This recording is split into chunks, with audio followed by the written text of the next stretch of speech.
We often see anti-Islam apologists, especially Christians, mindlessly repeat the discredited and debunked moon god theory. They claim, without any evidence, that Allah was originally a moon god in the pre-Islamic polytheistic pantheon. Not a single historian or scholar of religion subscribes to this view. Even Christian scholars such as Miroslav Volf have distanced themselves from it. The irony is that Christians are barking up the wrong tree. Scholars have known for decades that it is the God of the Bible that has origins in pagan mythology. And while later editors of the Bible tried to remove all vestiges of pagan mythology, they could not do so completely.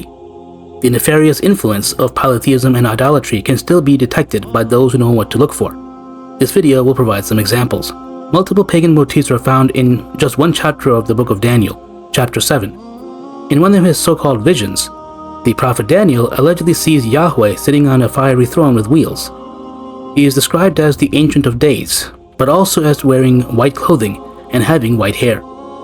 This physical description of Yahweh is virtually the same as provided in the older Canaanite myth concerning the sky god El. Professor Mark Smith explains in his book, The Early History of God, Yahweh and the Other Deities in Ancient Israel. In Israel, the characteristics and epithets of El became part of the repertoire of descriptions of Yahweh. In both texts and iconography, El is an elderly, bearded figure enthroned, sometimes before individual deities, sometimes before the divine council. El is called Ageless One. His eternity is also expressed in his epithet, Father of Years. Similarly, Yahweh is described as the aged patriarchal god. Daniel 7 describes a bearded Yahweh as the Ancient of Days and the Most High. It is not specifically the eternality of Yahweh that is concerning. It is his physical description that virtually matches the description of El from the Canaanite myth. Francesca Stavrakopoulos states in her book, God and Anatomy, Yahweh was the Ancient of Days whose hair and beard had acquired the grayness of El's own, its radiant purity rendering it a dazzling white. Surprisingly, archaeological discoveries have shown that Yahweh was also physically depicted as an elderly deity. Smith refers to a Persian-era coin from the 4th century BCE. He states, the tradition of the enthroned bearded god appears also in a Persian period coin marked Yehud. The iconography belongs to a god, apparently Yahweh. Stavrakopoulos also refers to this coin and states, minted in or around Persian-era Judah, Yehud, in the 4th century BCE, this silver coin shows a high god enthroned on a winged chariot wheel. While the coin adopts divine motifs common across the Western Persian Empire and Eastern Mediterranean, the deity was likely identified as Yahweh. But the parallels with pagan mythology don't end there.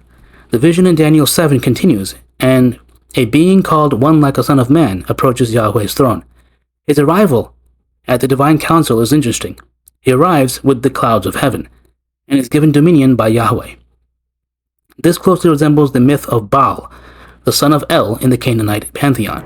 As a powerful storm god, he too was the cloud rider.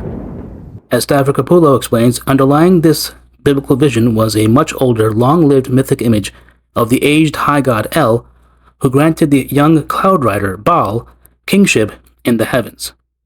Even the 4 beasts that come out of the sea have a precedent in the Canaanite myth. Baal, the storm god, had defeated Yam, the god of the sea. It was for this heroic feat that El rewarded him with his own kingdom. The same motif is used in Daniel 7, with one of the beasts of the sea being defeated. These parallels cannot be explained away as mere coincidence.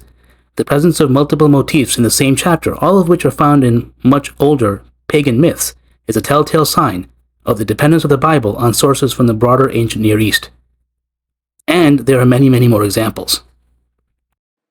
وَقُلْ جَاءَ الْحَقُّ وَزَهَقَ الْبَاطِلُ إِنَّ الْبَاطِلَ كَانَ زَهُوقًا